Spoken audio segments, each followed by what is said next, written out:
안녕하세요. 사람 먼저 생각하는 휴고성형외과의 양성혁 원장입니다. 제가 그동안 더블 스마스에 대해 많이 이야기했는데 막상 설명 영상을 만든 적은 없더라고요. 그래서 오늘은 더블 스마스에 대해 설명해보고자 이 영상을 준비했습니다. 자, 더블 스마스란 스마스 근막을 한 번만 당기는 것이 아니라 힘이 약하게 전달되는 부분을 한 번 더 세밀하게 당겨주는 방법입니다. 안면거상을 고민하시는 가장 큰 이유는 노화로 인한 처짐이 대부분일 텐데요. 안면거상 수술 방법은 관자놀이부터 귀를 따라서 뒤쪽까지 절개한 뒤에 늘어진 피부를 당기고 남는 피부를 제거하는 수술입니다.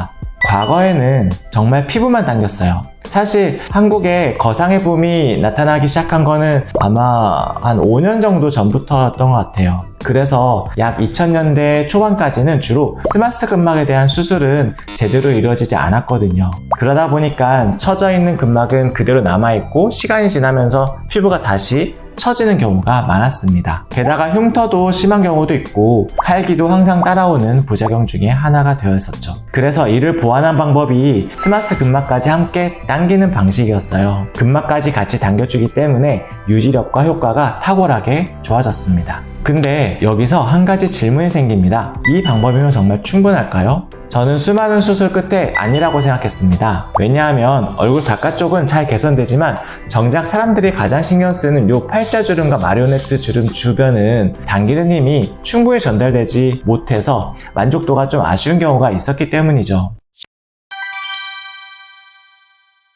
자, 예를 들어 이 티슈를 피부라고 생각해 보겠습니다. 원래 이렇게 팽팽하게 될 피부가 노화로 인해서 좀 늘어지게 되고 늘어진 건 약간 쪼글쪼글해질 거예요. 이렇게 쪼글쪼글해졌다고 하면은 수술하는 거는 이쪽으로 절개를 하고 우리가 원하는 건 이 부분에 형성되어 있는 팔자주름과 마리오네트 주름일 거예요.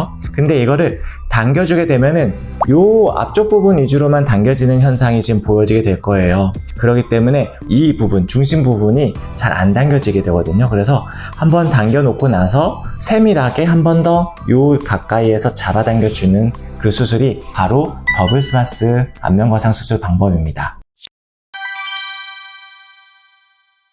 쉽게 말하면 우리의 고민이 되는 부분을 한 번 더 강화하고 당겨주면 만족도도 2배로 높아지겠죠. 물론 더블 스마스 역할은 이것만은 아닙니다. 이전에 이루어졌던 수술로 인해서 약해진 근막을 재건시켜주고 유지력을 더욱 높여주는 장점도 있죠. 가끔 보면 얼굴 지방 흡입을 했던 분들 또는 지방 이식했던 분들이거나 예전에 안면거상 수술했던 분들 뿐만 아니라 실리프팅을 했다가 찝혔던 경험으로 인해서 풀었던 적이 있던 분들, 이런 분들이 유독 스마스 근막이 훼손되어 있는 증상을 보이는 경우가 있어요.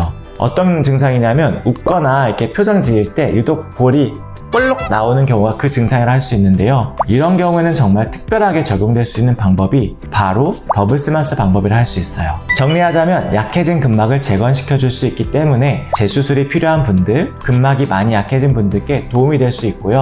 또한 목표로 하는 부위를 한 번 더 당겨줄 수 있기 때문에 팔자주름과 마리오네트 주름 고민이 특히 심한 분들께 추천드릴 수 있습니다. 안면거상 수술은 단순히 당기는 수술은 아니에요. 어디를 어떻게 얼마나 당길 것인가가 핵심이죠. 이상 사람을 먼저 생각하는 휴고성형외과의 양성혁 원장이었습니다. 감사합니다.